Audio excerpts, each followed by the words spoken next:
Ako po si Francesca Cuenca, ang inyong tagapagpakilala. Kayo po ay nanonood ng Paglulunsad 2022, ang taunang mass book launch ng University of the Philippines Press. Ang programang ito ay naglalayong maglungsad ng 32 aklat na inilathala ng UP Press sa taong 2022. Ilan sa mga otor ay makakasama natin sa pagpapakilala ng kanilang mga katha. Upang opisyal na buksan ang ating programa, narito para sa kanyang pambungad na pananalita ang direktor ng UP Press, Dr. Jose Neil C. Garcia. Comes now the time to collectively present and officially launch the harvest of books published by the University of the Philippines Press in 2022. As with the last two launchings, UP Press is carrying out this happy activity post-produced and remotely, specifically through our foremost social media channels on Facebook Live and YouTube. Much as we'd have wanted to revert to our pre-pandemic format, which would have ended with a modest but always yummy repast at our usual Paglulunsad venue, the logistics, uncertainties, and impracticalities that obtained during the planning of this activity simply bade us to keep to our previous year's modality. While it may still feel a little bit too digital and therefore cold and incomplete, an online launch does offer its own unique advantages and pleasures. One of the clearest and pleasantly surprising bequests of the pandemic has been, in our experience, the expansion and growth of our e-commerce interactions, which may have deprived us of face-to-face exchanges with our stakeholders and customers, but which have happily seen sales exponentially rising on our online stores, on our own site, as well as in our dedicated shops on Lazada and Shopee. Because these are digitally mediated sales, it stands to reason that our promotional material about our updated catalog of books should prioritize and address the digital platform as well.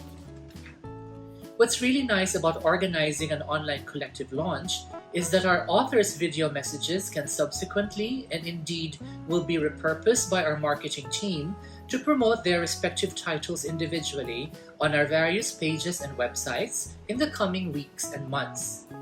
Hopefully, as has been the case with our previous titles, these videos will help pique the interests of readers and help move the units along. For this year, as with the last, we're seeing a copious harvest indeed. 32 new titles and 8 reprints, with more than half of the total being literary books divided almost equally between the poetic and fictive genres. This is not surprising, as the downtime imposed on us by these pandemical months would appear to have given so many of our creative writers just the kind of break, just the kind of breathing and thinking space to complete their manuscripts. Needless to say, submissions in these literary genres have increased since the pandemic began. Of course, the various issues and questions raised by this globally and locally difficult situation may have themselves served as creative prompts that spurred our writers to compose their pieces with a renewed sense of urgency and purpose. Our literature offerings for this year are couched almost evenly across the Filipino and English mediums. As usual, the exception is the latest book from the Sugidanon series, which together comprise the complete epic corpus of the Panay Bukidnon, also known as the Tumandok, as recovered, documented, and translated into 3 languages by a team of UP Visayas researchers headed admirably by Professor Emerita Alicia P. Magos. I can say that among the highlights of my tenure as director of the press has been the publishing of these wonderful mythic stories and tales, which contribute immeasurably to our cultural patrimony, bidding all of us to recognize the immemorial and oral wellsprings of our own national being and becoming. Our scholarly books this time around range across disciplines that in our country we've not seen too many books in, not even in recent years. Marine biology and ecology, musicology, journalism, cinema history, economics and management, and politics and governance. Like most other social and natural science books that the UP Press has been inclined to publish from the beginning, many of these titles directly or indirectly bear programmatic implications. Their raison d'etre not merely being academic knowledge production for its own sake, but also the generation of research and evidence-based studies that can help guide policymaking and therefore hasten and make more equitable the unfinished project of our national formation. I've already remarked on this before, the fact that the best and most important books being written by our scholars and writers are not disinterested, but are rather clearly and passionately invested in the business of helping improve our people's material lot and overall well-being, primarily through the careful examination of existing state and cultural structures and the imagining and proffering of alternatives. In previous messages, I had called this kind of discursive production critical nationalist knowledge, and it bears repeating that this academic production is founded on the procedures of rigorous intellectual labor and scholarly critique. It is important that we stress this last point, critique, for it is probably the one activity that all disciplines in the social sciences and humanities must increasingly engage in, their conceptual and practical developments having been shaped by revolutions in critical theory across the last century. This is why a serious and reputable publishing house, cited in a serious and reputable institution of higher learning, of necessity must stand against censorship, tagging, dismissiveness, or populist lynching or bullying of whatever sort, for at the heart of our mission as the dissemination arm of our respective institutional homes is the ideal of academic freedom, which our books are meant to at once embody and promote. A book is both enactment and evidence of a profound form of literacy. We may perhaps call it an archival and citational literacy, and as such, it brooks no convenient or easy forgetting. It deepens intuitions for a more categorical and enduring mentality, a critical and abiding mindfulness, and expands and deepens our ability to imaginatively inhabit lives and realities external to and radically divergent from our own. Simply put, literacy instills in us the habit of empathetic cross-identification, which we can also call solidarity. It is, of course, the realization of historians and cultural critics that the facticity or truth of nationness is premised precisely on the capacity of its members to imagine themselves as being bound to one another as a matter of fraternal fellowship or community. I congratulate and thank all our authors, therefore, for endeavoring to write in these problematical, sometimes personally risky, and litigious conditions.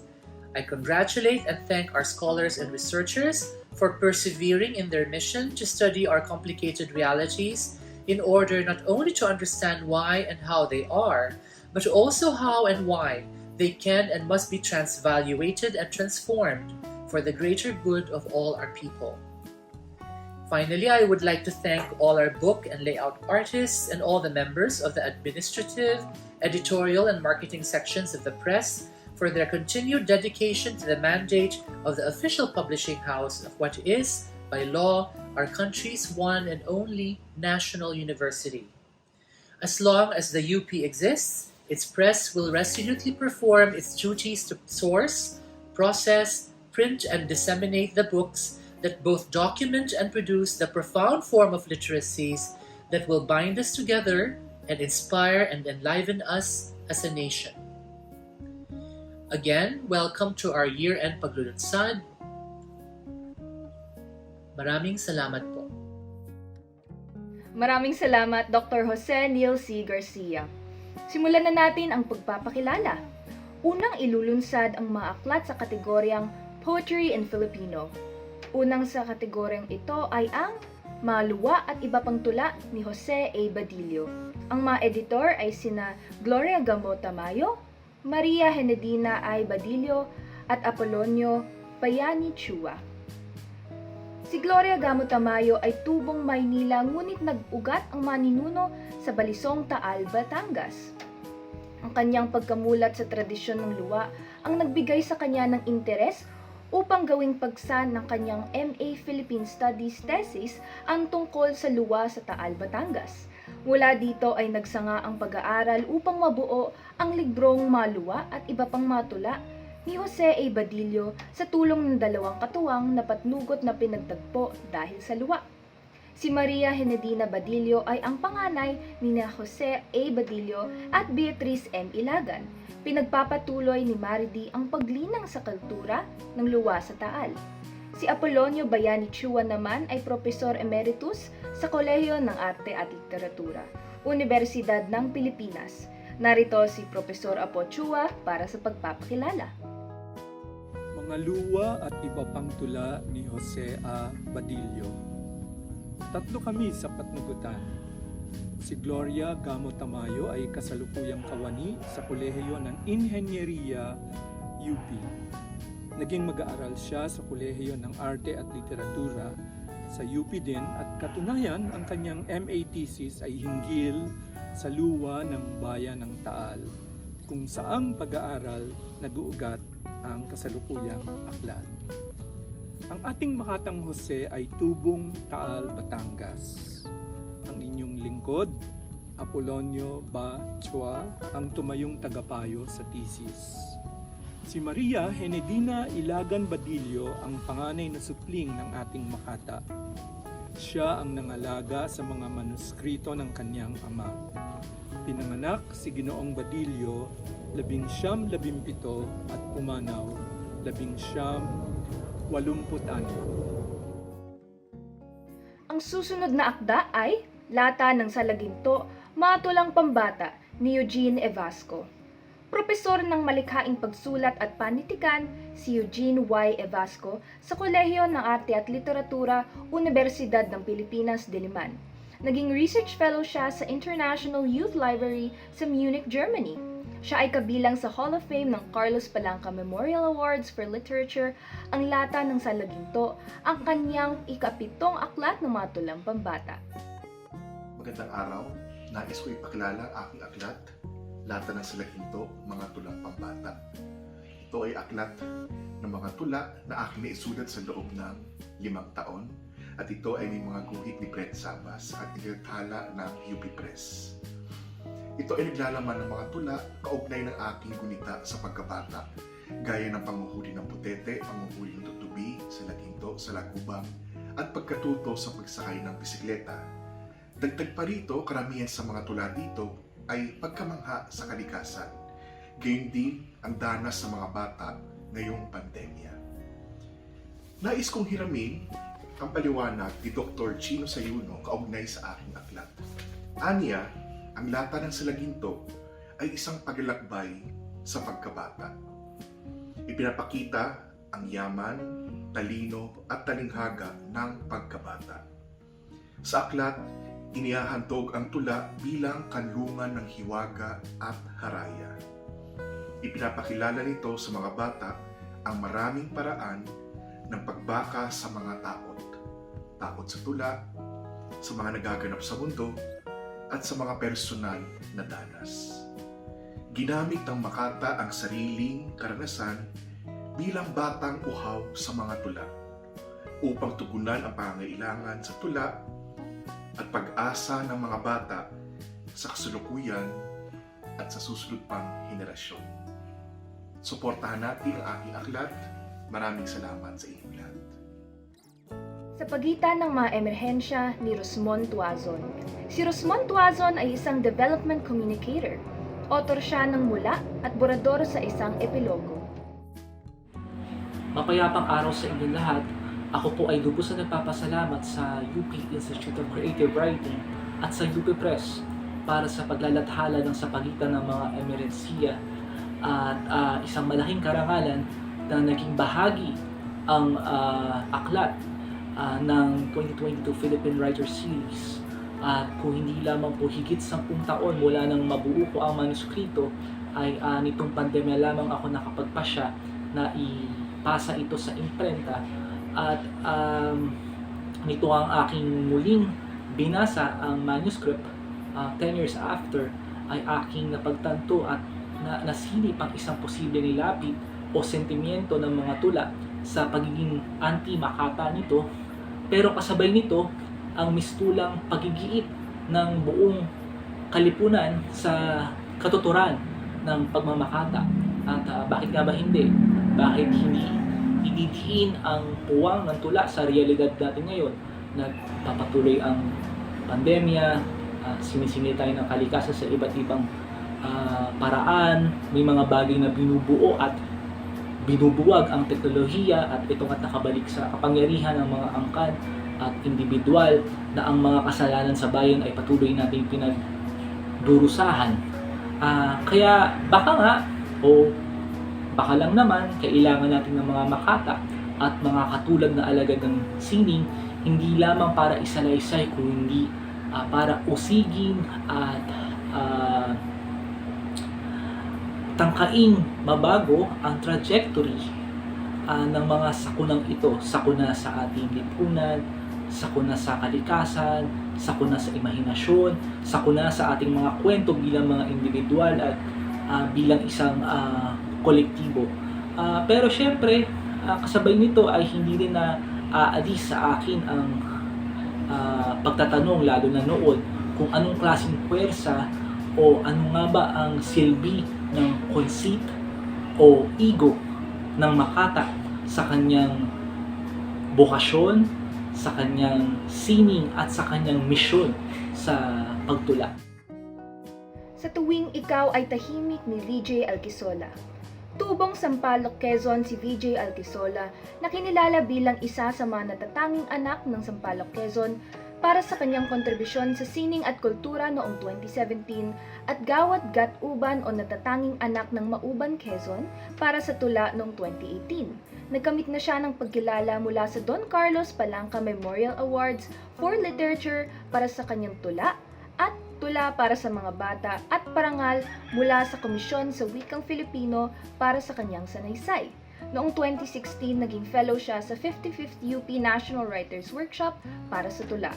Sa kasalukuyan, nagtuturo siya ng panitikan at malikhaing pagsulat sa De La Salle University, Taft, Manila at tinatapos ang kanyang PhD sa panitikan ng Pilipinas sa UP Diliman. Ako si Vijae Alquisola, ang manunulat ng aklat ng mga tula na pinamagatang Sa Tuwing Ikaw ay Tahimik. Nais kong pasalamatan ang UP Likaan Creative Writing Institute at ang UP Press para sa pagtitiwala at paglalathala ng aking koleksyon sa ilalim ng programa ng Philippine Writers Series. Sa buong koleksyon, pinagdinilayan ang katahimikan ng mga bata sa kanilang pagdanas sa bullying. Bagamat bata ang direktang kinakausap, ang tema o pinapaksa ay karanasan o masasabing dinanas o pamilyar para sa lahat. Sa koleksyon, pinagnilayan ang 4 na uri ng bullying, ang physical, verbal, social at cyber. Sana po ay suportahan nyo ang aking koleksyon na Sa Tuwing Ikaw ay Tahimik, gayon din ang lahat ng titulo at lahat ng manunulat na bahagi ng paglulunsad na ito. Maraming salamat at maagang pagbati ng maligayang Pasko. Kumusta 2020 ni Vim Nadera? Si Vim Nadera Jr. ay propesor sa University of the Philippines at fellow ng likhaan UP Institute of Creative Writing na pinaglingkuran niya bilang direktor noong 2003 hanggang 2008. Habang siya rin ay tagapangulo ng Unyong ng mga manunulat sa Pilipinas o UMPIL at kasapi ng National Committee on Literary Arts ng National Commission for Culture and the Arts o NCCA. Mula pa noong May 13, 2020, si Vim ang host ng Kundiman, Kwentuhan at Katuwaan ng Performatibo, Manila. Kumusta? Ako si Vim Nadera na tumatanaw ng utang na loob sa University of the Philippines Press at University of the Philippines Institute of Creative Writing sa pagsasama ng 2 libro kong Gadaling Noo noong 2021 at Kumusta 2020 ngayong 2022 sa Philippine Writers Series. Kambal ang 2 aklat na ito bagamat ang una ay daglit, ang ikalawa naman ay kalipunan naman ng sanaysay na isinulat bago magpapandemya hanggang ako ay maoperahan. Kung saan, bumili na lamang kayo. Sa pagkakataong ito ay ilulunsad naman ang mga nasa kategorya ng Poetry in English. Enter Deeply, Poems by Niccolo, Rocamora, Vitug. Niccolo Rocamora Vitug is an alumnus of 3 Philippine National Writers Workshops, Siliman, IAS, and Ateneo. He obtained his BFA in Creative Writing and MA in Literary and Cultural Studies from the Ateneo de Manila University and is presently taking his PhD in Music at the University of the Philippines. Vitug was given the Dean's Award for the Arts at the Ateneo de Manila upon graduation from college. Hello, I am Nico, and I wrote a collection of poems entitled Enter Deeply. So, what is Enter Deeply? The poems in this book were based on my life experiences and the way I reckoned with being gay, queer, and being a Christian and a Catholic. This book is special to me because this is really very personal, and I trust that there will be friends who will find this book in due time. I think that this book will be contributing to our literature in the sense that we continue to look for spaces in between faith and sexuality. I think that the struggle is real and that we continue to open these spaces through our writing and contemplation. Thank you very much. What Comes After? Poems by Eliza Victoria. Eliza Victoria is the author of several books, including the Philippine National Book Award-winning Dwellers, the novel Wounded Little Gods, the graphic novel After Lambana, a collaboration with Mervyn Malonzo, and the science fiction novel and stories Nightfall. Her fiction, non-fiction, and poetry have appeared in several online and print publications. Her one-act plays written in Filipino have been staged at the Virgin Lab Fest at the Cultural Center of the Philippines. Visit her at elizavictoria.com. Magandang araw po sa inyong lahat. My name is Eliza Victoria. As an alumna of the University of the Philippines, I'm honored and excited to have my poetry collection, What Comes After, be published by the UP Press as part of the Philippine Writers Series. What Comes After is my first book-length poetry collection and includes pieces from my Palanca Award-winning collections Maps and Reportage. Dr. Conchitina Cruz describes my work as poems that inhabit the precipice and aftermath of violence. And I hope readers can have a conversation with these pieces. Maraming salamat po. Young Enough to Play by Angela Gabriel Fabunan. Angela was born in the Philippines and raised in New York. She has attained a BA in English and American Literature from Bao Duan College and an MA in Creative Writing at the University of the Philippines, Diliman. She has been a recipient of the Rutan Grant as well as the Gibbons Fellowship. She has been a fellow of the Silliman University National Writers Workshop. She was the recipient of the Don Carlos Palanca Memorial Awards and the Amelia La Peña Bonifacio Literary Award. Her first poetry collection, The Sea That Beckoned, was published by Platypus Press. She teaches creative writing at the Department of English and Literature at Silliman University.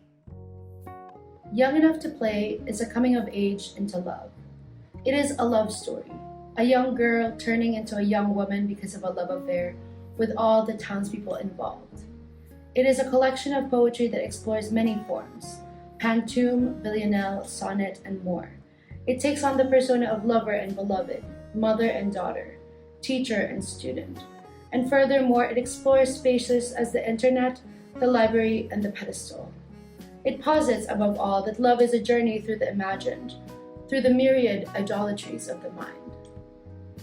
Expounded in his introduction to the book by David Collings of the Department of English and American Literature at Bowdoin College in Brunswick, Maine, USA. It is not for the faint of heart. These poems are unsparing evocations of how love not only transforms us and gives us scenes of lovemaking not through touch but in the backs of our minds. Here we learn that one can love another as air, an infinite air that can also vanish with the dying of the breath, and that one can seek love in the spaces between, in the holes one makes from the fierce longing to find its traces. The Lost Cats of Maginhawa by Arvin Abejo Mangohig. Arvin Abejo Mangohig is the author of 6 poetry books. He has won numerous awards for his poetry and fiction, most recently in the inaugural 2017 Kokoy Guevara Poetry Competition sponsored by DLSU. Doing the introduction on his behalf is his sister, Sylvia Mangohig. Good afternoon, everyone. This is a joyous occasion. It is my privilege to introduce my brother Arvin Abejo Mangohig's 7th published book, The Lost Cats of Maginhawa, Poetry from Filipino Suburbia. This is the second with UP Press and is part of the Philippine Writers Series 2022 with the UP Institute of Creative Writing. Inspired by a months-long search for a wounded, lost cat named Chicken, The Lost Cats of Maginhawa, Poetry from Filipino Suburbia, is actually an inner meditation on human existence. Hopelessness, love, and even capitalism was not spared from Arvin's low-level, feverish visions of suburban life and decay, acceptance, and eventually hope. With magical illustrations from self-taught artist Sarah Redor, The Lost Cats of Maginhawa, Poetry from Filipino Suburbia, imbues cats and the world they let us enter with the quietness of consciousness only animals and our now muted secret selves allow us to access. This is a cat call to our own awakening. This is a book for cat lovers and pet lovers alike who find solace and friendship in these amazing feline creatures God has created for human companionship and hope. Under the category Epic Poetry Translation, here is Humadapnon Pagbalukat Kabiday by Alicia P. Magos and others. Dr. Alicia P. Magos is a sociocultural anthropologist by profession. Started work on the epics almost 25 years ago. Her interest in the indigenous people started with her early exposure on their Negrito workers and later on, the mountain dwellers of central Panay, the Panay Bukidnon in 1992. Her long mountain treks on the rugged mountains of Panay started in 1988, and since then her life's work has been focused on bringing to light the indigenous cultures of the mountain people of Panay, an undertaking that has since helped the people embrace their own culture and at the same time obtain for them the benefits that their indigenousness entitles them to.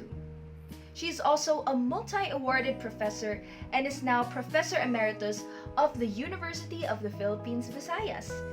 Ana Rosel Limoso Ramirez is the project coordinator for the publication of the 10 epics of Panay, as well as the translator for the Kinaraya and English versions of the epics.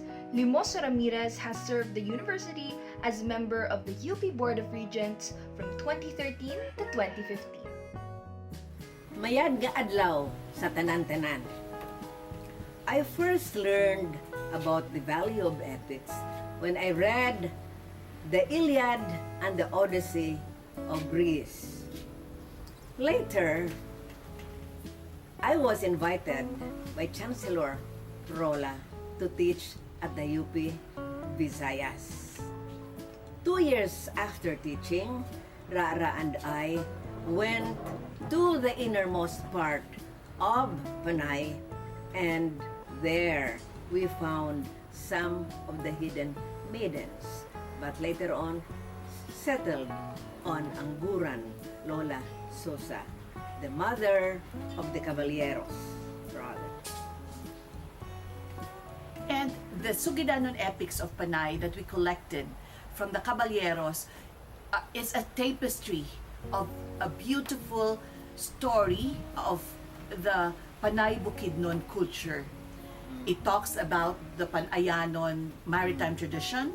It talks about their culture and their worldview as a people. And we are happy that next year, 2023, we will be celebrating the 30th year of our epic research in Central Panay.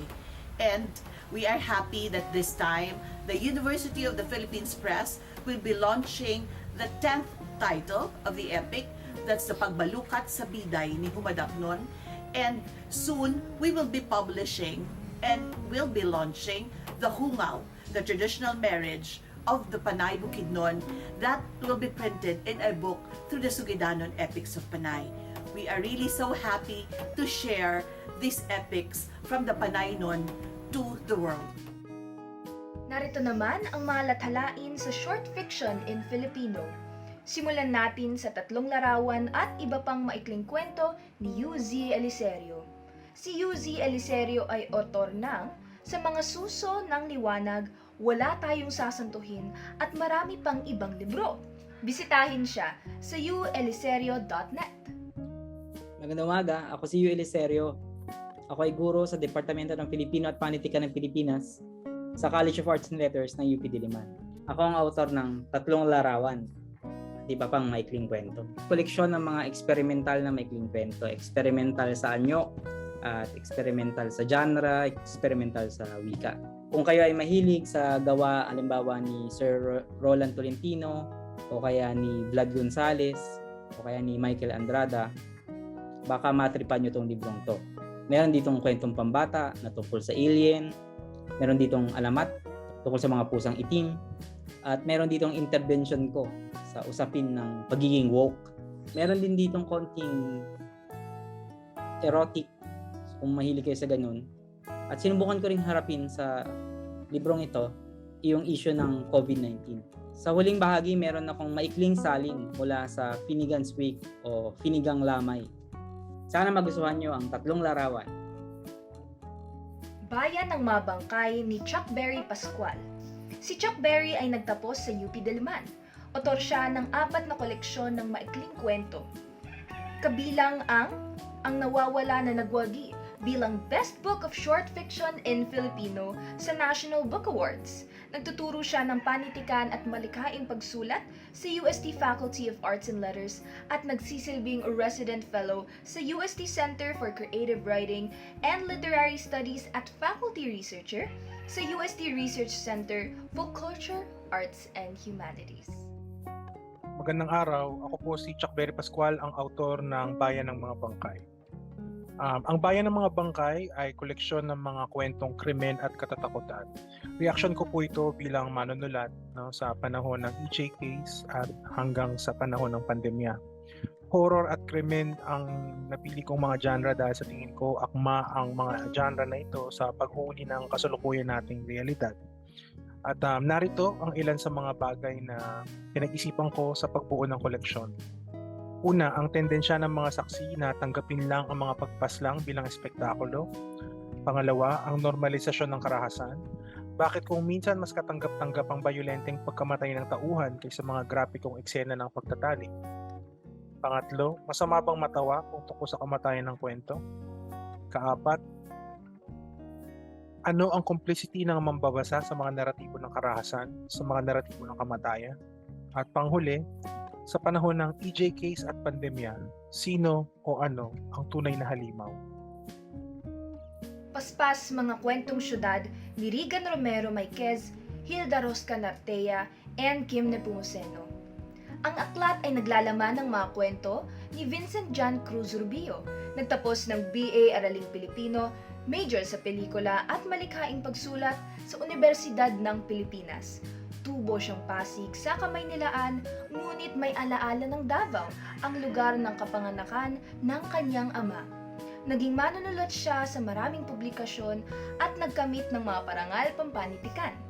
Naging fellow rin siya sa UP Likaan National Writers Workshop at maging sa iba't ibang Writers Fellowship at Workshop. Namayapa siya noong Marso 2009. Ang patnugot na si Regan Romero Maiquez ay isa sa pinakamatatalik na kaibigan ni Vijae. Nagsimulang maging manunulat kasama si Vijae sa Philippine Collegian, sa mga palihan sa mga student organization gaya ng UP Ugnayan ng Manunulat, at kasamang nagtrabaho sa ilang proyekto at publikasyon. Naging guro ng Humanidades sa Universidad ng Pilipinas, Los Baños. Nagtapos siya ng Doctor of Philosophy sa larangan ng teatro at performance sa Monash University. Kasalukuyang naninirahan sa Australia at nananatiling Makata, Project Officer at Community Development Worker sa area ng Migrant and Refugee Advocacy. Magandang araw sa inyong lahat. Ako po ay si Regan Romero Maiquez, ang pangunahing patnugot ng librong Paspas, mga kwentong syudad na sinulat ng aking matalik na kaibigan na si Vincent Jan Cruz Rubio o Vijae. Mahigit 10 taon na nang una naming inedit ang librong ito kasama sina Hilda Rosca Nartea at Kim Nepomuceno. Namayapa si Vijae noong taong 2009, ngunit nag-iwan siya ng mga akdang ngayon ay inyo nang mababasa.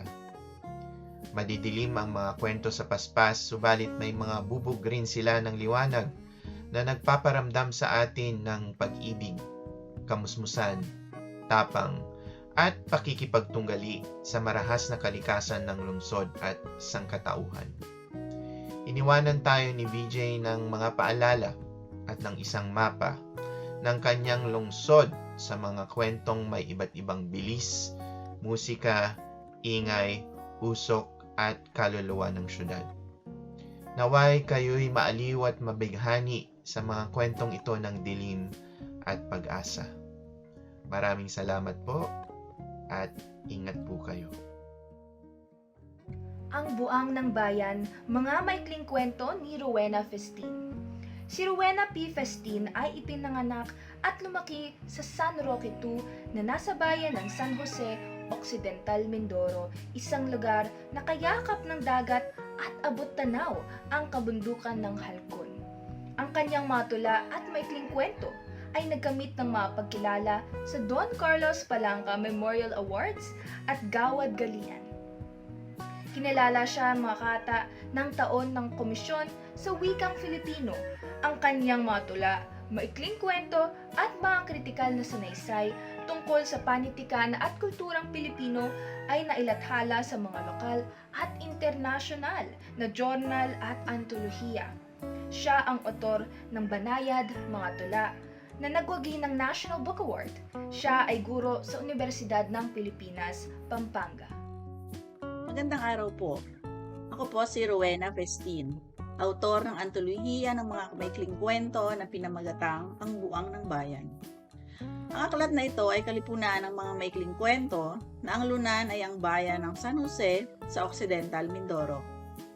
Ang mga kwento na inyong mababasa sa aklat na ito ay tungkol sa kasaysayan ng bayan, tungkol din ito sa mga tao na nabuhay at umiral sa bayan sa iba't ibang panahon. At ang kanilang mga kwento na nakatirinta sa buhay ng mga taga San Jose at ng buong bayan. Makikilala ninyo dito si Narsing Buang, si Maria Puting Kilay, Mariang Suso, si Stainless, at ang 3 babaeng pumayag na maging comfort women noong panahon ng Hapon sa San Jose upang mailigtas ang mga bata at babae, pati na rin ang kabuhayan ng mga pamilya. Sana po ay magustuhan ninyo ang aklat na ito. Maraming salamat po. Mga sulat 25 kwento ng paglingap ni Lamberto E. Antonio.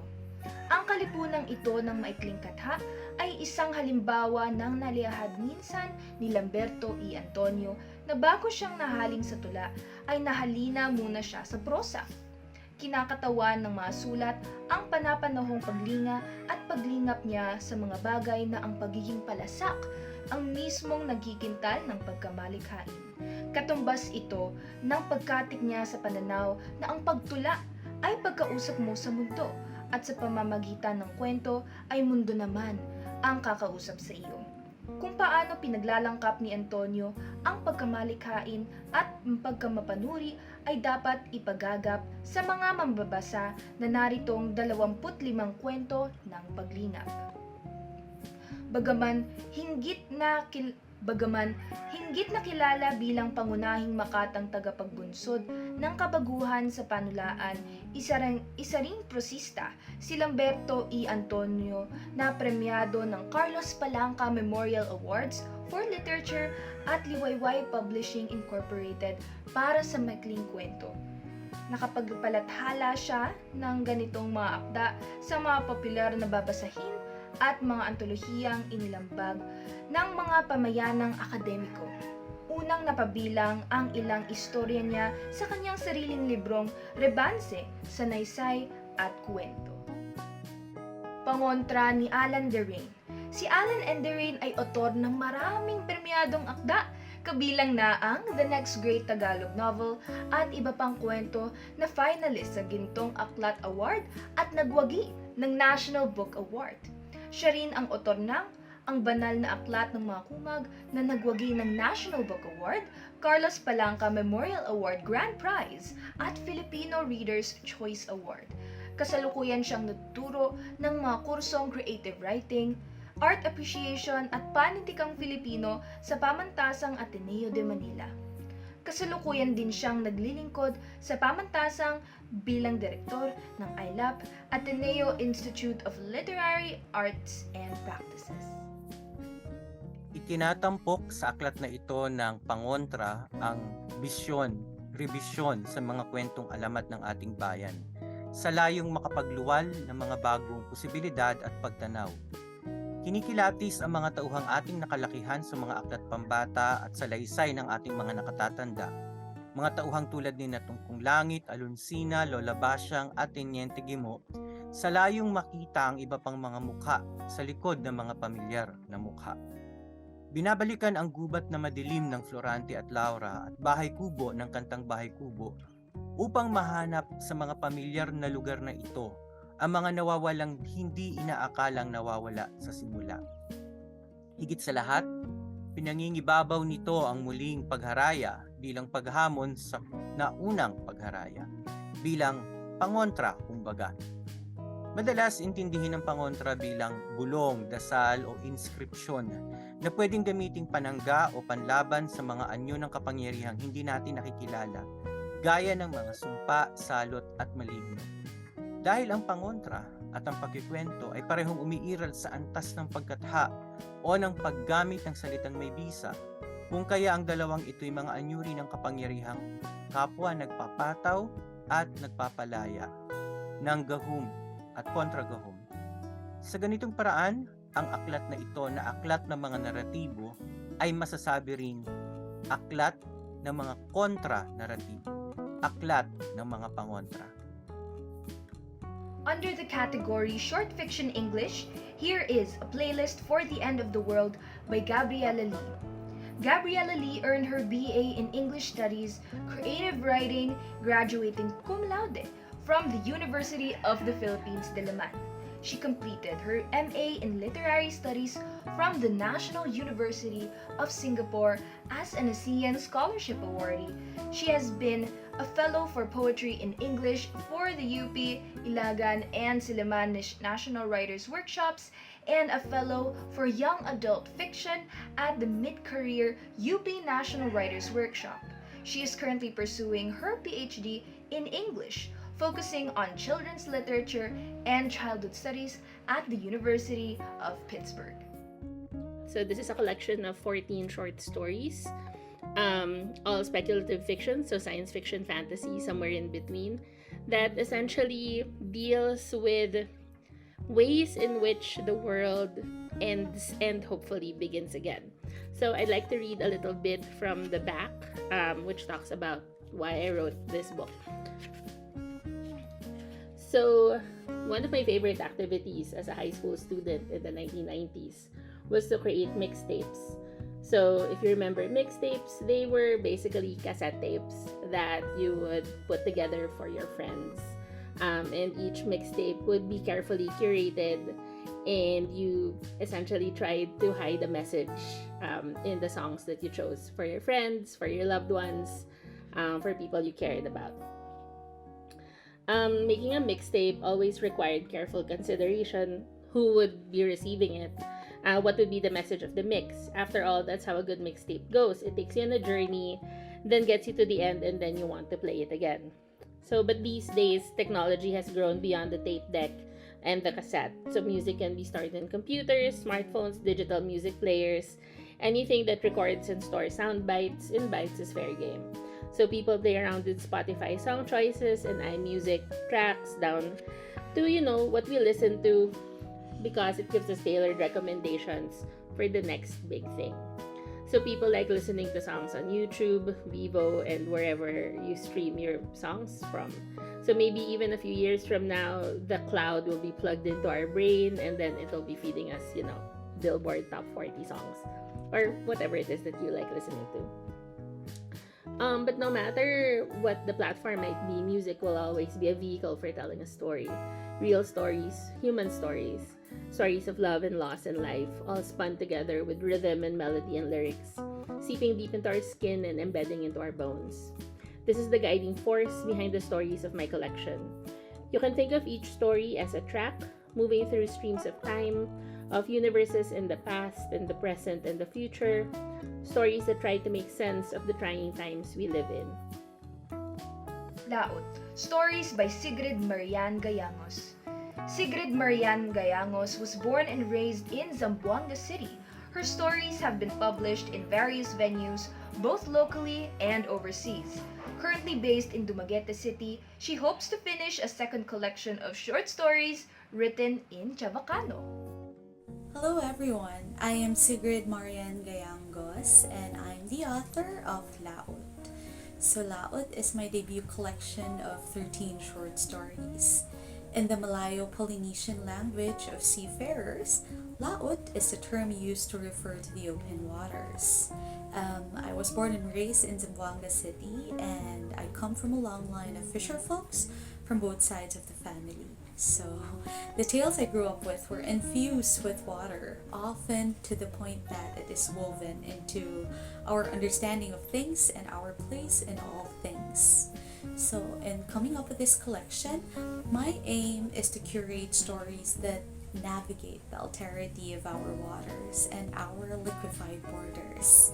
So littoral societies and the ecology, both supernatural or otherwise, of the surrounding seascapes and cityscapes.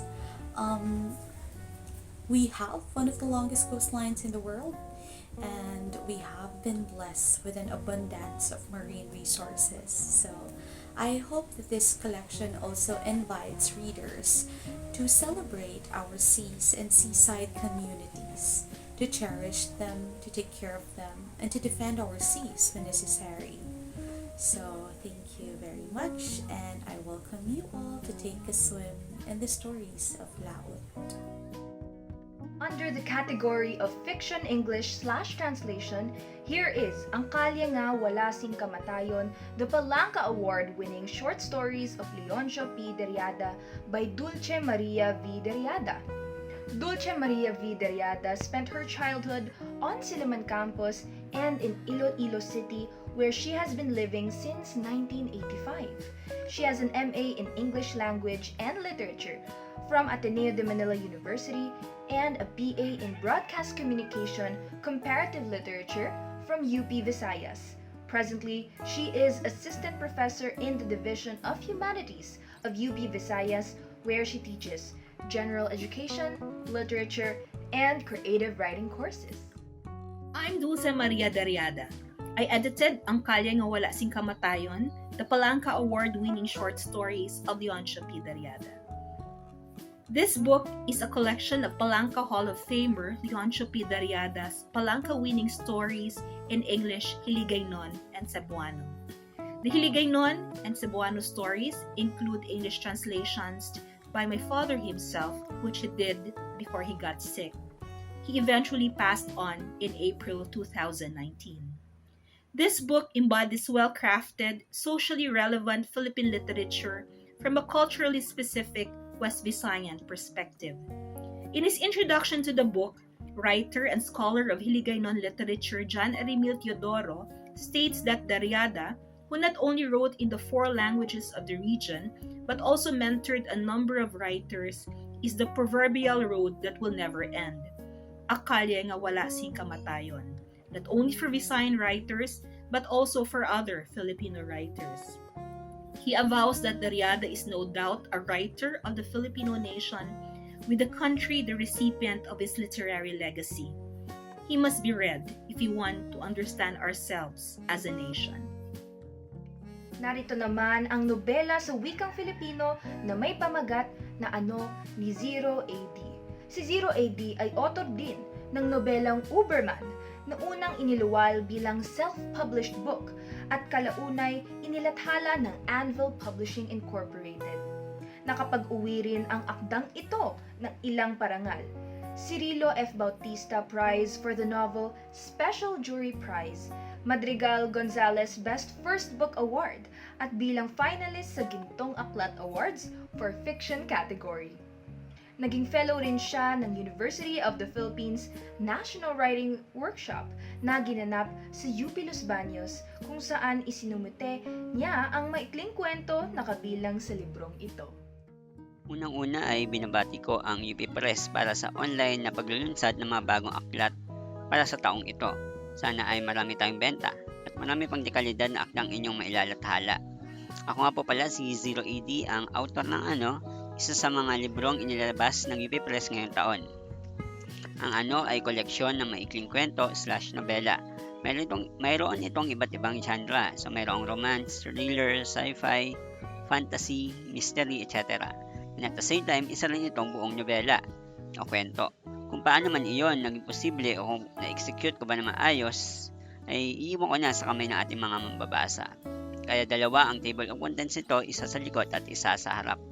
Ang tema nito ay ang kolektibo nating karanasan nitong nakaraang mga taon, mostly tungkol sa kamatayan, patayan, war on drugs, fake news, fanatisismo, at justisya.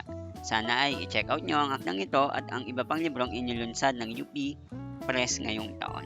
Muli, pagbati sa UP Press at marami pong salamat. Here's a novel in English entitled State of Happiness, a novel by Clarissa Militante. Clarissa V. Militante is the author of Different Countries and We Who Cannot Be Daughters. State of Happiness is her 3rd novel. She currently teaches literature and creative writing courses in De La Salle University, where she also finished her PhD in literature. Hi, I'm Clarissa V. Militante, author of the novel State of Happiness. I was asked to give some words to describe my novel or perhaps talk about what it is about, but I think it will be more helpful if I give you an idea of what were the things or the ideas that preoccupied me during the writing of State of Happiness. I think this is about writing the archipelago. It is, after all, the title of my poetics essay, the introduction to the book. What does it mean, writing the archipelago? I think what I was doing in the novel was reflecting on the archipelagic space. What is the archipelagic space?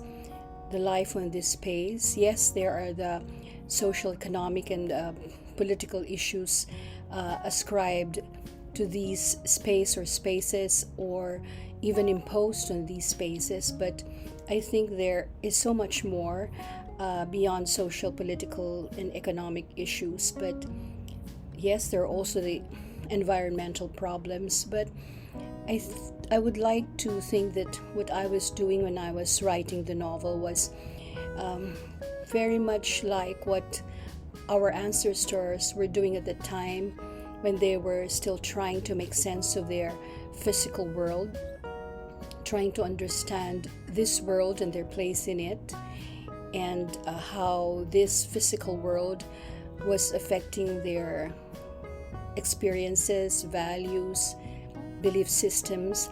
I think in this modern day, in these contemporary times, we still have to do that. We still have to reflect on the Philippine archipelago, our archipelago, and what it means to us. What it means to us as a people, what it means to us as a nation. So I hope these words, this very brief discussion about the book can help you understand what it is about. Para naman sa kategoryang Essays in Filipino, narito ang Mga Anting-Anting sa Sabong ni Bobby Villagracia. Narito ang liham ng otor para sa UP Press.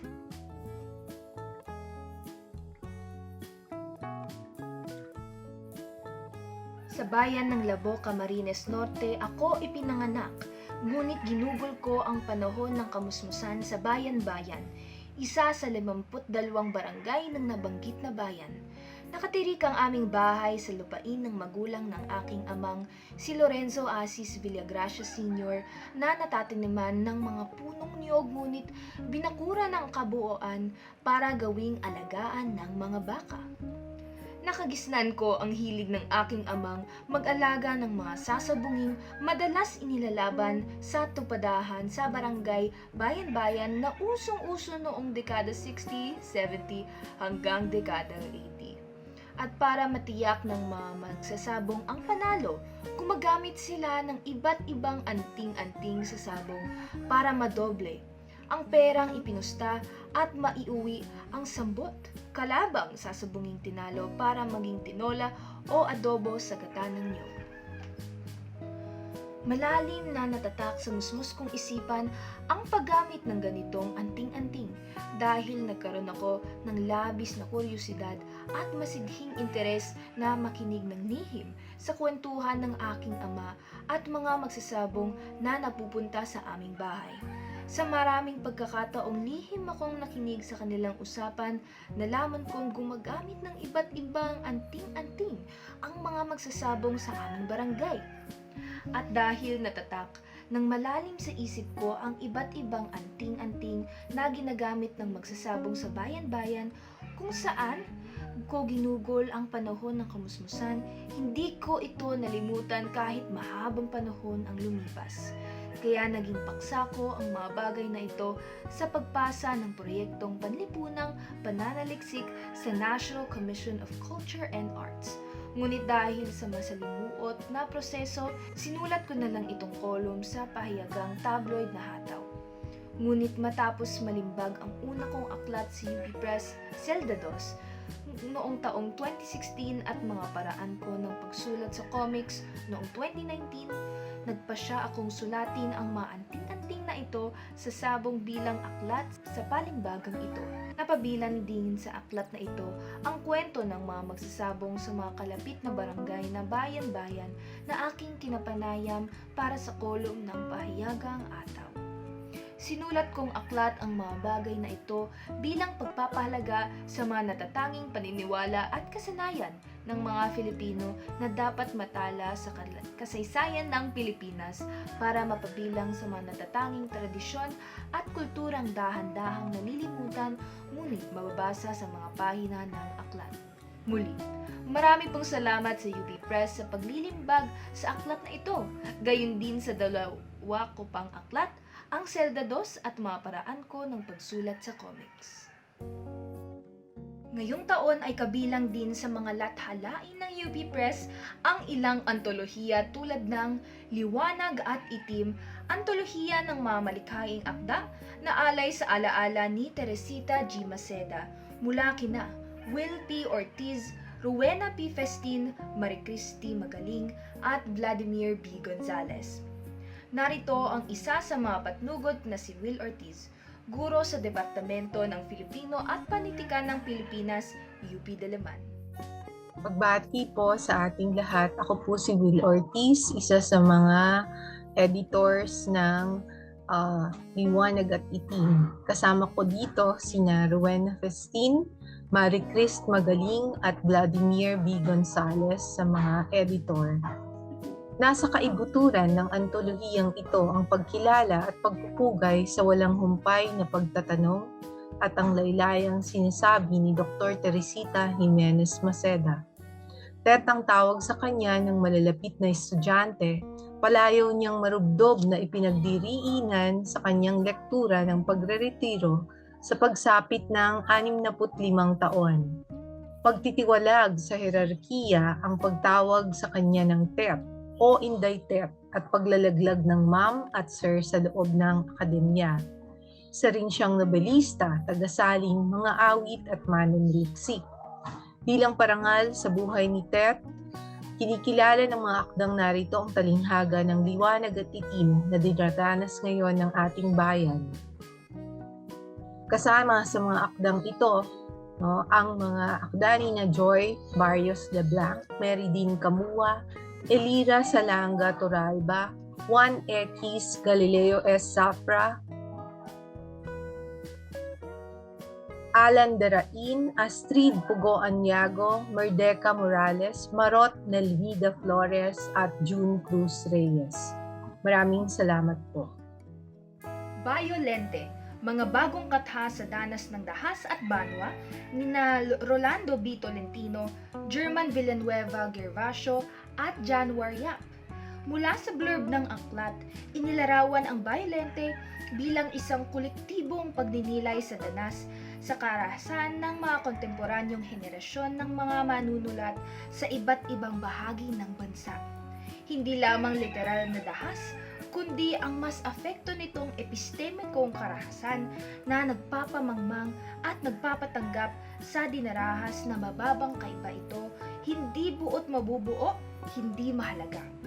Isa sa mga patnugot nito ay si Dr. Rolando Tolentino, faculty ng UP Film Institute at dating dekano ng College of Mass Communication sa UP Diliman. Huni at Pakpak, mga dula, mga sanaysay, ni Luna Sikat Cleto.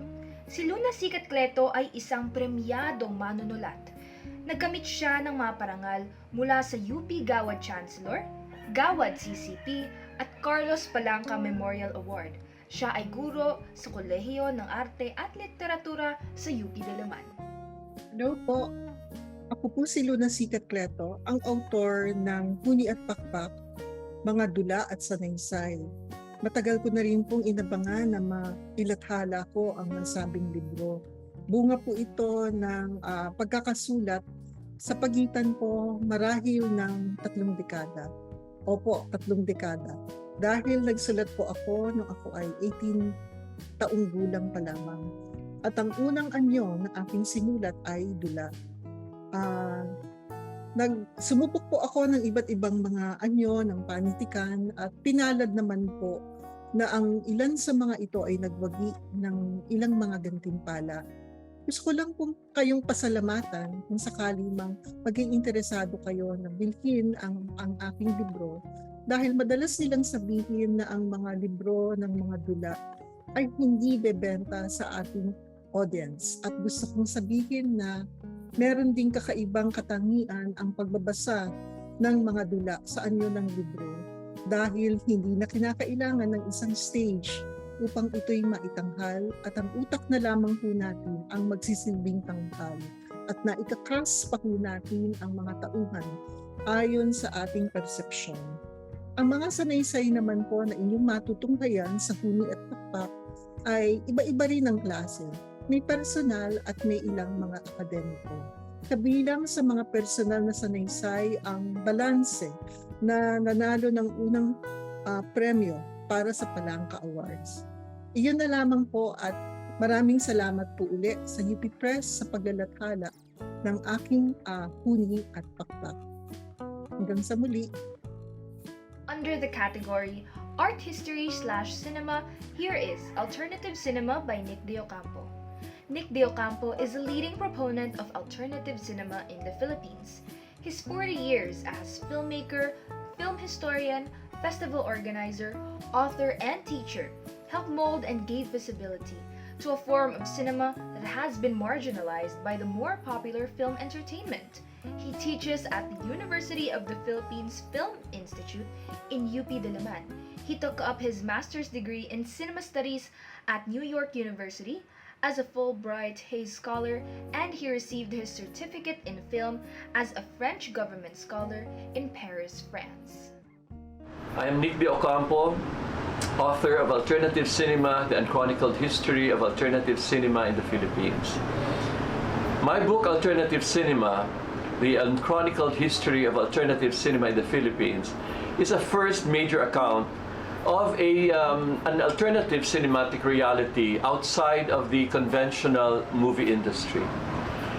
It is a product of 40 years of research that has been born out of my engagement, my scholarship, as well as my teaching practices and filmmaking practices that have produced films of alternate nature or alternative nature in the form of short films, documentaries, experimental films, and many other forms of cinema that create a rhizomatic system of film production in the country. It is very important because it is the first historical account that considers all the films that have survived even the most difficult moments in Philippine history, and that is even during wars and economic collapse, revolution, and even the pandemic lockdown. Short films and documentaries have become ubiquitous, where on the other hand, the movie industry has already collapsed. It may take a long time and a lot of effort to revive the movie industry, but let us accept it. We are now living in the age of alternative cinema. Almost every island in this country produces short films made by a young generation of digital filmmakers. So this book is a necessary companion in our understanding of Philippine cinema in its new evolution as a form of cinema that is closer now to the people's culture. Under history, here is General Fernando Canon, His Guitar and the Revolution by Raul Manican and Teresa Canon Garcia. Raul Manican had his debut as a classical guitarist in 1972 in a solo recital sponsored by the Ateneo Library, Quezon City. Primarily an autodidact, he studied with Maestro Jose Maria Pellicer, then a guitar professor at the University of the Philippines Conservatory of Music. Teresa Canon Garcia is a published author, history researcher, and communications literacy and training consultant. She began her formal studies on her grandfather, Fernando Canon, at the College of the Holy Spirit, Manila, where she graduated cum laude in 1976.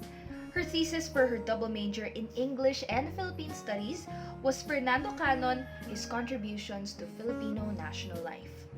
Garcia's further research and documentation on Fernando Canon entailed travel to Barcelona, Madrid, Lito Meriche, Munich, and Paris with her husband Jorge Abiva Garcia in 2015. The Garcias and Raul Manican began collaborating on a book about Fernando Canon in 2016. I always love to research about Philippine culture and history, so I took up Philippine studies in college. And when my father gave me the autobiography of my grandfather, it started me in an adventure, looking for the pieces to fit into the puzzle of who my grandfather was. I realized after an adventure in Europe and in the libraries that my grandfather was instrumental in bringing the Noli Me Tangere into the Philippines, and this sparked Rizal's revolution. My grandfather continued to carry the torch of Rizal's ideals into the battlefield, and he set up the electric plant of the Malolos Congress. I'm Jorge Abiva Garcia. I'm the spouse of Teresa or Tech Canon Garcia. Working with Tech in producing and the book when she was writing the manuscript, started a different experience and journey for me. I helped her photograph the needed pictures that was needed for the book. So we had to go to different libraries, and also we had to go to Europe, trailing where General Fernando Cannon went for his life all over Europe, in Spain, in France, in Germany. I'm Raul Manican, a classical guitarist and guitar maker, and I've been at it for the last 45 to 47 years. When I came to the conclusion of that book, which I named after a piece that he made very popular in the Philippines called The Recuerdos de la Alhambra, it was like a Parthan shot to remind everyone that his work was really not unsung and not forgotten, because it lives in every graduate of the University of the Philippines Conservatory. Every guitarist that passed that portal is definitely a descendant of General Fernando Cannon. If only for this important legacy, I think that is the relevance and importance of this book. Now from the category Science, Ecology, and Environment, here is Between the Coral Tides, A National History of Philippine Shores by Benjamin M. Vallejo Jr. Benjamin M. Vallejo Jr. is a professor of environmental science at the Institute of Environmental Science and Meteorology, College of Science, University of the Philippines, Diliman. He holds a bachelor's degree in fisheries and master's degree in marine science from the University of the Philippines and Doctor of Philosophy in Marine Biology from James Cook University, Australia. His doctoral research was on the ecology of beaches and shorelines. He did postdoctoral training at Louisiana State University, USA, where he studied the molecular biogeography of Oliva snails. His current research is about the ecology of Manila Bay and marine biofouling and invasive species. The book Between the Coral Tides is a book about our shorelines and beaches. It has information on the basic ecology of these beaches and of course the biodiversity at each ecological zone. The beach is probably the first marine environment that most of us encounter. First as small children and later on as grown-ups who go to the beach with their families to enjoy the sights and the sea. However, the beach is actually one of the most endangered and threatened of all marine ecosystems. The threats come from pollution, from coastal development that's not planned properly, and of course through reclamation of the shorelines. So when the next time we go to the beach, and I hope this book will be a helpful guide, there are a lot of things to see on the beach. Beyond the nice seascape and the sunsets, and of course the fun with having other people around, if we look with an observant eye, we will see the different organisms which live on the beach. And these organisms have a lot of economic value, as well as they indicate how clean the beach is. And so, hopefully, this book will be a good start for us to appreciate what the beach is all about, and we can commit ourselves to preserving and conserving the beautiful biodiversity of our shorelines. So thank you and good day. From the category Management and Economics, here is Strategy in the New Age of Capitalism, Collaborative and Inclusive Approaches to Value Creation by Niceto Poblador. The author is a retired professor of economics and management at the University of the Philippines, from where he obtained his bachelor's degree in 1958. He holds graduate degrees from the University of Chicago and the University of Pennsylvania. A good day to all. In the market economy, profitability is the key to survival. And the accepted goal of the firm is to maximize profits. My book, Strategy in the New Age of Capitalism, upholds this premise. It poses the question, can business firms serve the interests of society while pursuing their usual profit objectives? My book argues in the affirmative, but makes the important qualification that in order to do so, it must change the way it does business. The book describes two general strategies by which the firm creates value for its owners. The commonly practiced short-run competitive strategy is one by which the firm creates value for its owners by extracting value from others at the expense of others. In others, for example, by shortchanging their customers or by underpaying their workers. The preferred long-run collaborative strategy, the one developed in this book, is a strategy by which firms create value not only for themselves but for everybody else. For example, by serving the interests of workers and by creating value for customers and by serving the needs of the community.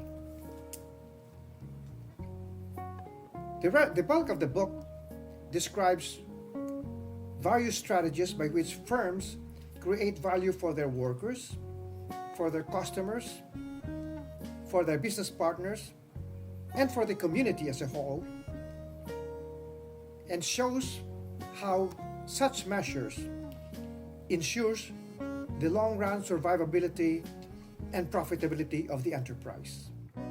From the category of music, here is Maseda, Spallinger, and the Dialectics of a New Music Praxis in Southeast Asian Modernity by Jonas Baez. Jonas Baez is a composer, ethnomusicologist, and cultural activist who studied with Jose Maseda at the University of the Philippines and with Matthias Spallinger at the Staatliche Hochschule für Musik in Freiburg in Germany. He has been invited as guest professor in the United States, Germany, Japan, and Malaysia. He is currently professor of composition at the University of the Philippines. Greetings, my name is Jonas Baez from the University of the Philippines College of Music. I am a professor and a composer, and I am very much honored to tell you about this new book of mine, which will be published by the University of the Philippines Press. It's entitled Maseda, Spallinger, and the Dialectics of a New Music Praxis in Southeast Asian Modernity. This book transcends personal encounters to construct an analytic framework for new music composition based on the Hegelian principle of sublation. Its main focus, Music for Gongs and Bamboo, by Filipino composer Jose Maseda, and Gegen und Endlich, by the German composer Matthias Spallinger, deliberately poses unique challenges to the European traditional gestalt of harmonic practice. This book will show the ramifications to musical material and the structures of cancellation in both works, having the principle of Hegelian sublation as its main theoretical bent. The analytic framework and the careful selection of pieces featured allow the discussions to cover grounds such as mode of production, side of production, and the acquisition of an exchange value in the category known as new music in quotes. The book is an analytic work in the domains of aesthetics, music philosophy, and comparative musicology. It is the first of such kind work that looks both inside and outside its regional or Southeast Asian setting, immersed in modernity and a global political economy. Whatever complexities I've talked about, I'm simply constructing from my personal experience the analytic framework of music by Jose Maceda and Mathieu Spalinger, both of them my two great teachers, from which they impact so much my work as a composer. And so this book actually is directed to young composers in the region and outside the region of Southeast Asia, in giving perspectives about works in their compositional practice. So I invite all of you to have a look at this book, which might interest you. Thank you very much. Tunog-Tugan, 20 Essays of Musical and Sonic Traditions by Ramon Pagayon Santos. Ramon Pagayon Santos is currently a university professor emeritus at the University of the Philippines College of Music. Santos has been the executive director of the UP Center for Ethnomusicology and served as the dean of the College of Music. In 2006, his book Tunugan, 4 Essays on Filipino Music, published by the University of the Philippines Press, received the National Book Award in Music. He was a recipient of the Gawad CCP sa Sining Musika in 2013. Santos was named National Artist for Music in 2014. I am Ramon P. Santos, a University Professor Emeritus.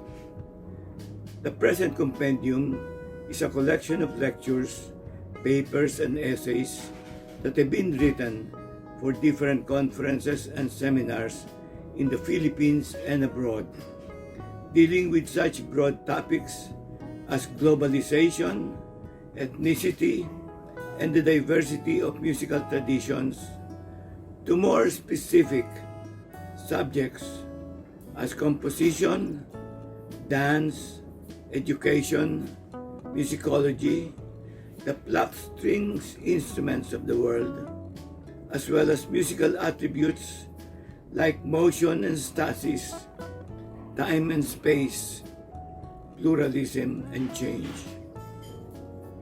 Furthermore, these writings explore culture from the point of view of the performing arts in their contextual loci, defining their particularities and peculiarities that gives one a glimpse of the wide catholicity of perceptions, functions, theories, as well as circumstances, both natural and humanly induced.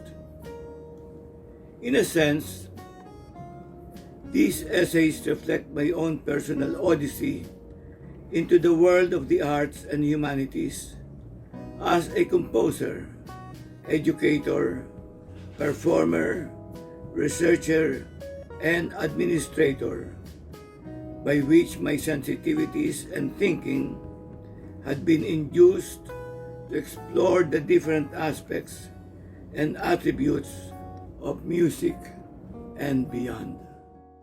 Lastly, from the category of journalism, here is Doro Behind the Byline by Amando Doronila. This volume comes as a sequel to Afro-Asia in Upheaval, a memoir of frontline reporting in 2008. The book discusses the decline and fall of Philippine constitutional democracy, with chapters including his coverage of the Stonehill corruption case, which was the most sensational political scandal of the Philippines in the 1960s. This is then followed by his exposé on business transactions by the National Marketing Corporation, which led to the first major corruption scandal in the administration of President Ferdinand E. Marcos a year after his elections. The final chapters describe his experience during the imposition of dictatorship by President Marcos during the period between September 1972 and the overthrow of his regime by the People Power Revolution in February 1986. Amando Doronila was an editorial consultant and columnist of the Philippine Daily Inquirer from 1994 until 2017. He is the author of The State, Economic Transformation and Political Change in the Philippines, 1945 to 1972, and The Fall of Joseph Estrada, The Inside Story, and edited the companion volume to the latter book, Between Fires. Afro-Asia in Upheaval, a memoir of frontline reporting, is volume 1 of his memoirs and companion to Doro, Behind the Byline, Amando Doronila. He was foreign affairs reporter for the Daily Mirror, editor-in-chief of the Manila Chronicle, and editor of Public Policy, a quarterly journal of the University of the Philippines. In 1967, he was named the National Press Club Journalist of the Year. In 1972, when martial law was declared in the Philippines, Doro was jailed for 100 days, then exiled with his family, relocating to Australia. He returned to the Philippines in 1985 to cover the fall of the Marcos regime. At iyan po ang mga akdang tampok sa ating paglulunsad ngayong taon. Para sa pagsasara ng ating programa ay narito ang Deputy Director for Editorial Section ng UP Press ni si Professor Jerry Los Baños. Thank you for attending this tribute to the authors of the UP Press, which also serves as the formal launching of their books. I sincerely hope that this is the last time I will have to deliver these remarks remotely, and that in 2023 we'll once again be able to resume a face-to-face launch, because I sorely miss being able to shake hands with our authors and being able to hand them their books in person. This evening saw the launch of 32 new titles spanning several disciplines. The scholarly titles covered important topics including history, science, and economics. There were several creative works as well, thanks in part to our partnership with the UP Institute of Creative Writing, and maybe because, as Director Garcia mentioned earlier, maybe this pandemic has given creative writers the time to compose as well as to reflect on the events of the past couple of years. 2022 saw a change in national leadership. And as our country enters an uncertain future, it has become glaringly clear how important it is for institutions, such as publishing houses, whose mandate it is to enlighten and educate the citizenry, to not only fight misinformation and historical distortion, but to remind Filipinos to value justice and compassion. I'd like to thank all our authors whose books we are celebrating today, and whose tireless efforts have contributed to building an informed, a literate, and a sensitized Philippine readership. Of course, thanks is also owed to the UP Press staff who, in spite of several challenges that cropped up over the pandemic years, have stayed the course to ensure that books are produced and disseminated nationwide. Gratitude also to the UP administration for its continued support that has allowed the press to fulfill its mandate of publishing the best scholarly and creative works by the finest academics and artists in the country. Before I say my goodbye, I'd like to take this opportunity to commemorate the life and works of UP Press author Erickson Acosta, whose collection of poems titled Mula Tarima hanggang at iba pang tula at awit won the National Book Award in 2015. Erickson was a poet, a singer, and a champion of human rights, who was jailed years ago and recently killed for those advocacies. We will make sure that his advocacies live on in his writing. Magandang gabi sa lahat, at salamat sa inyong partisipasyon sa okasyong ito. Congratulations to the authors, editors, and contributors. The 32 new titles and 8 reprints you see on your screen are now available at the Upper Shelf Bookstore, UP Town Center, UP Press website, Lazada, and Shopee stores. Follow our social media accounts for updates. Stay safe, everyone. This has been your host, Francesca Cuenca. Till our next Paglulunsad. Maraming salamat po.